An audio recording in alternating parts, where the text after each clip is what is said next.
बिस्मिल्लाहिर्रहमानिर्रहीम। फरमा नबी सल्लल्लाहु अलैहि वसल्लम अल्लाह ताला पंहिंजे बाने खे फरमाईंदो त जॾहिं मां बीमार हुअसि त तो मुंहिंजी इयादत न कई। ओ नेक बानू हैरान थी वञे थो त मां पंहिंजे हक़ीक़ी पालणहार जी इयादत कीअं थो करे सघां, जेतोणीकि असांजो पालणहार ॿिन्ही जहाननि जो पालींदड़ आहे। किथे मां ऐं किथे मूंखे उहा खलकींदड़ हस्ती।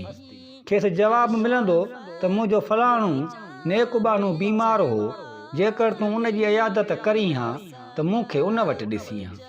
वरी अलाह तबारक व तआला फरमाईंदो त मूं तोखां खाधो घुरियो हो, पर तो मूंखे खाधे ॾियण खां इनकार कयो।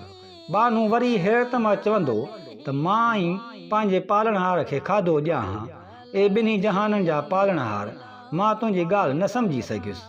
जवाबु ईंदो त मुंहिंजे फलाणे नेकबाने तोखां खाधो घुरियो हो, जेकॾहिं तूं उनखे खाधो ॾीं हा त मूंखे तूं उन वटि ॾिसी हा।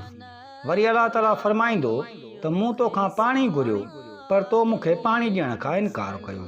वरी उहो बानू हैरत में अची वेंदो, उनखे चयो वेंदो त तोखां फलाणे नेकबाने पाणी घुरियो हो, जेकॾहिं तूं उनखे पाणी पियारीं हा त उहो ईअं हुजे हा जीअं तो मूंखे पाणी पियारियो।